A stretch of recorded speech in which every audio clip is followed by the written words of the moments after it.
I am so nervous to make this video because it's such an integral part of Paul's character, and if I don't convey what I'm trying to convey properly, I will off myself, because he mentions Shangri-La all the time, right? Have I don't remember if I've talked about this, but my theory is his blog, B4SL, stands for begging for Shangri-La, because at one point he's mentioned I ache for Shangri-La, and I was like, oh. But that's just a theory. I'm getting ahead of myself. Basically, I'm gonna explain the concept of Shangri-La and what it means to Paul and how it shows itself in his writing and in his work. So the original idea of Shangri-La was made in 1933 in James Hilton's book Lost Horizon, I think it is, where basically in it, plot doesn't matter, it's like these white people are on a plane flying above the Himalayas, I think, and they crash their plane and they find this beautiful hidden golden green land of peace and tranquility and, you know, Eastern mysticism, exoticism, fetishization, whatever. Anyways, that's not what this video is about. I'm sure you've heard of it before and you have a sort of vision of it in your head. To Paul, Shangri-La can come in many forms. It is not the place, it is the fact of such a place existing. It's like the hidden paradise, a world separate from our own, untouched by all the bad things of our world that we're all so familiar with. Perfection. Other words, paradise, Eden, utopia, heaven, things like that. The most obvious example of this in his writing is Flight from Rome, in which the cult, the ex-hedonists, you know, reject the sinful city of Rome and, you know, flee to a place that is perfect, right? Another world, one that is untouched by greed, unthorough gentrification, and unholy acts. An escape. And that's really what it comes down to, is an escape.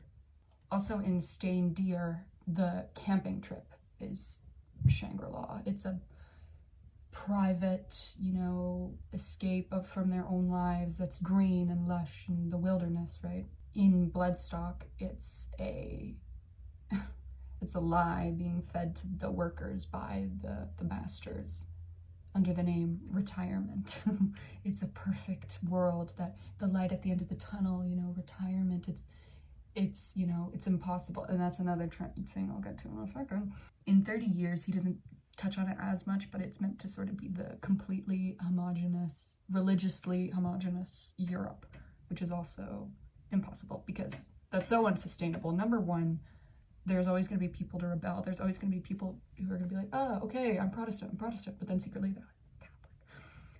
Also, new sects, new religions, and immigrants will always be coming in, bringing their own religions. Like, it's not possible. Not to mention, a completely, you know, homogenous religious atmosphere is not going to solve the world's problems. Hoes are still going to be poor as hell. You know, it's medieval Europe. Like, people are going to be dying of syphilis left, right, and center. Come on. So yeah, the whole thing is that true Shangri-La is unachievable. He also relates this to math and how a perfect circle doesn't exist. Perfection is not possible in this tainted world, you know, and it relates back to his depression and disenchantment with the whole world. He thinks like this because he's so unhappy in his own life, and he doesn't think that happiness is an option for this life that he's in. The thing is, he's such a indoctrinated Catholic that he also thinks he's going to hell. He doesn't see heaven and this is really dark, but I don't think he sees killing himself as an option, as an escape, because he thinks that if he kills himself, he's damned and will go to hell, and then it'll be eternal suffering, which is even worse. At least here he has butter noodles. I'll leave you all with this post, which kind of sums it up in a nice little ribbon. Not a day goes by that I don't think of Paul Gauguin's flight to Tahiti in 1891. Note the word flight. He was sold an image of Shangri-La, an untouched paradise deep in the South Seas, palm trees and half-naked women, tropical fruit and seafood. He left his family and saved up for a one-way ticket. When he got there, however, he found the reality, French colonization and a corruption of the paradise. Instead, he painted the aforementioned tropical visuals from imagination, clinging to his dreams hitherto a rival. Tragic, isn't it? He painted the infamous D'où venons-nous, que sommes-nous, où allons-nous in 1898. Intending it to be his masterpiece and final work, soon after finishing it, he drank cyanide in a nearby field. He did not die. He woke up with vomit all over him and instead died of syphilis 4 years later, alone in his house. He doesn't elaborate on why he thinks about this every day, but he doesn't need to. It's so obvious he sees himself in Gauguin, and he, not to mention they have the same name, and with the whole, attempted suicide and finishing this last big painting, which was meant to be his final painting, and then it didn't work. Like, he had this vision of being, this legacy, leaving an enigma of an artist, and it doesn't happen, it doesn't work.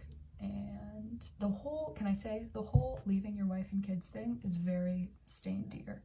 I personally love Gauguin. Well, I love his work. I think he was an asshole in real life.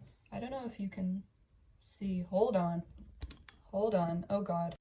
That is the piece he's talking about.